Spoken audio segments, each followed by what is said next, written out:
Ini benar-benar aneh. Begitulah orang berlebihan, hulu meyakini ini, dan ini bisa jatuh kepada kesyirikan. Orang ini bisa hidup seenaknya saja, padahal yang menghidupkan dan mematikan siapa? Allah Subhanahu wa ta'ala. Itu keyakinan kita. Nabi SAW, anaknya meninggal, tidak bisa apa-apa, dia menangis dia. Apa kata beliau? Inna ala firaqika ya Ibrahim lamahzunun. Wahai anakku Ibrahim, sungguh kami sangat sedih berpisah denganmu. Nggak bisa, beliau itu anaknya, beliau manusia terbaik, orang yang paling dicintai dan kedudukan yang paling tinggi di sisi Allah Subhanahu wa ta'ala. Ini hanya tukang sapu masjid, murid seorang sunan, bisa hidup 9 kali seenaknya saja. Apakah dia lebih mulia daripada Nabi Muhammad SAW? Aneh kan? Inilah buktinya penting kita mengkaji dan mempelajari tauhid di tengah umat. Kemudian ada lagi mbah satu lagi, kuburan satu lagi, namanya mbah apa? Mbah Bolong. Ya. Jadi ada tempat wudhunya. Dilihatkan tempat wudhunya itu. Jadi nanti dia pura-pura mencoba auranya, meraba-raba. Oh iya, ini luar biasa. Saya merasakan ada rongga.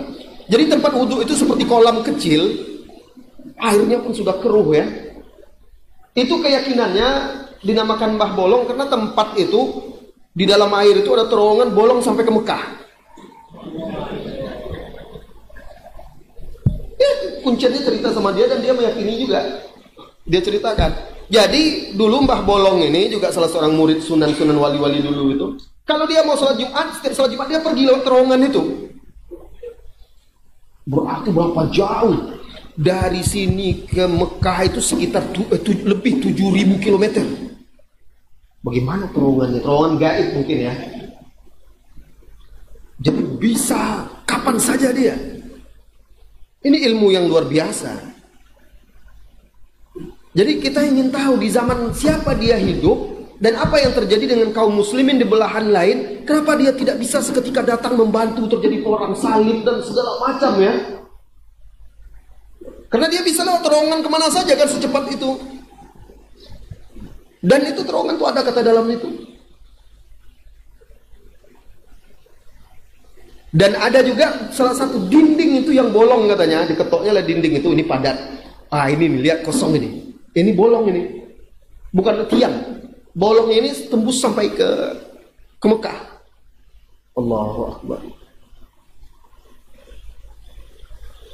Lihat, ada keyakinan-keyakinan seperti itu. Dan orang di tempat-tempat seperti itu, saya pernah berkunjung ke salah satu tempat di sana juga.